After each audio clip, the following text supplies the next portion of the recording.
Bonjour, je m'appelle Emmanuel, je suis l'un des 3 cofondateurs de The French Bastard. J'ai créé cette marque de boulangerie en 2018 avec Julien et David et on a ouvert notre premier point de vente en janvier 2019.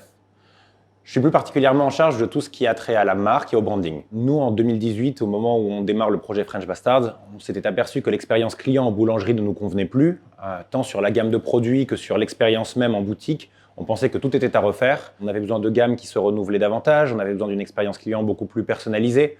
On avait aussi besoin d'une expérience client qui se prolongeait après la boutique, en ligne. Et c'est la raison pour laquelle on a décidé de se lancer.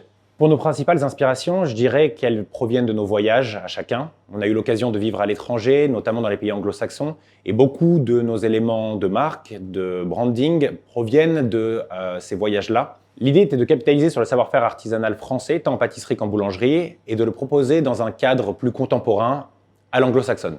Si je devais définir la marque aujourd'hui, je dirais qu'elle est résolument food porn. C'est le positionnement produit qu'adoptent Julien et ses équipes au moment de la création.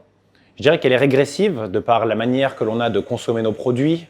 On les déchire, on aime les inserts qui coulent, on aime les pralinés granuleux, on aime l'odeur du pain, on aime les croûtes. Je dirais qu'elle est contemporaine parce que l'approche qu'on adopte au moment de l'expérience boutique est une approche résolument moderne de par le service client, de par le branding, de par l'architecture. Enfin, je dirais aussi qu'elle est plus soucieuse des prérogatives environnementales. C'était quelque chose dont on s'était aperçu en 2018, une donnée qui est totalement absente de l'équation chez les boulangeries traditionnelles, alors que pour nous, ça fait partie de nos réelles priorités. Alors si je devais dire qui sont les French Bastards d'aujourd'hui, c'est un mélange.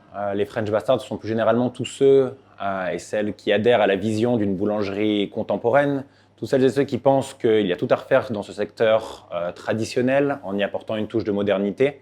Ce sont nos équipes, ce sont nos clients, ce sont les touristes qui viennent et qui désirent goûter à une expérience de boulangerie à la française différente et plus contemporaine. Je dirais que l'ambiance de nos boulangeries, elle est résolument détendue, elle est familière. On fait en sorte d'accueillir tout le monde avec le sourire, de proposer nos meilleures explications sur tous les produits qu'on propose.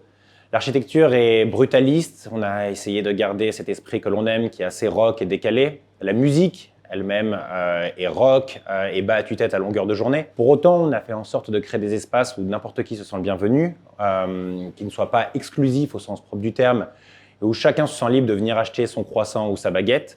Je dirais plus généralement que l'ambiance chez The French Bastard est une ambiance inclusive, car n'importe qui a sa place dans une boulangerie The French Bastard. Le type de profil qu'on recherche, c'est avant tout des gens qui croient en cette vision, qui pensent comme nous que la boulangerie-pâtisserie est un secteur qui est magnifique, mais dans lequel on peut encore énormément innover. Ce sont des gourmands, ce sont des gens qui aiment nos produits, ce sont des gens qui ont à cœur d'être observateurs aussi sur ce qui se fait à côté, de pouvoir emprunter les bonnes pratiques chez d'autres commerces de nourriture, mais également d'autres commerces retail. Et donc je dirais que n'importe quel profil gourmand, curieux et passionné a sa place chez nous aujourd'hui. Je dirais qu'un de mes plus beaux souvenirs chez TFB, c'est probablement la fête de la musique que l'on organisait en juin dernier. On a littéralement transformé la boulangerie en club avec des enceintes et des DJ qui sont relayés toute la soirée. Ça montrait à quel point cet espace est versatile. Évidemment, on est une boulangerie, mais on est avant tout un lieu de vie dans lequel on peut switcher de manière assez brutale de vente de croissants, vente de pain au chocolat à teuf avec les habitants du quartier.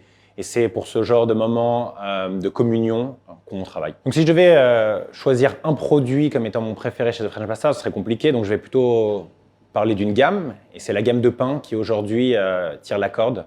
À titre personnel, je ne mangeais pas de pain avant The French Bastard. C'était un aliment qui était complètement exclu de mon régime.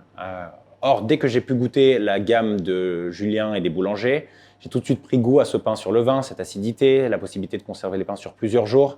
Et donc, je leur tire mon chapeau, car aujourd'hui, je suis totalement réconcilié avec le pain.